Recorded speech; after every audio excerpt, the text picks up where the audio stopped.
My name is Ben Coker. I'm a senior GIS analyst for Pinal County Development Services. GIS is an acronym that stands for Geographic Information Systems. Primarily, it's a mapping concept. Think Google Maps.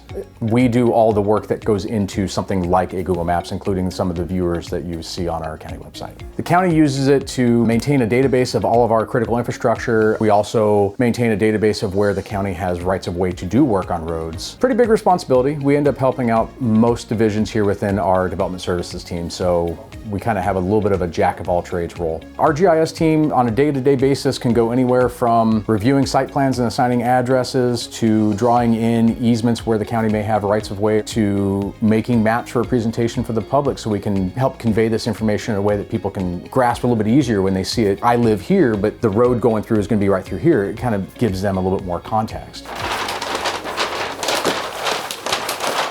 What we have here, this is a map of railroad right-of-way as it was in, I believe, 1968 on this map. We pretty much use almost every software that the Development Services uses, and we still often go back to paper maps like this. We'll scan them and digitize them into the system so we can have that data for future, and when paper like this isn't around anymore, or if anything were to happen to that, we still have a digital copy of it.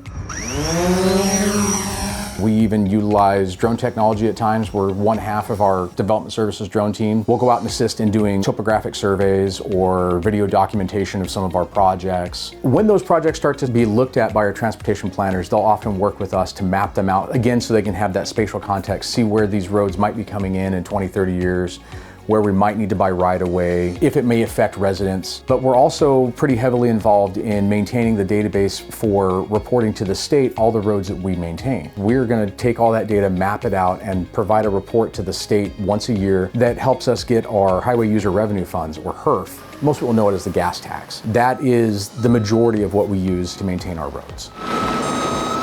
So one of the things that the Development Services GIS team does that would be most visible to residents, we assign and maintain our address database. So that goes into anything from 911 services, mail services, think Amazon, UPS deliveries. The addressing all starts when a building permit is pulled to build the home. Our team will evaluate, make sure that it meets all the criteria needed to have an address. We'll assign it based on an address grid set up for Pinal County, and we actually provide that data to the Postal Service so they know where to deliver the mail. Why it's important to this department? Well, everything we do has a spatial component. Everything. Every road, address, parcel. So maps are really critical to development services and the county in general. Without that data, a lot of the decisions that need to be made and to assist residents or approve permits would probably take much, much longer. We would have problems with not being able to get all of our funding for maintaining our roads without this accurate accounting of the roads that we maintain. It's an important role that kind of flies under the radar. Everyone sees and uses the data, but they don't necessarily know where it all comes from.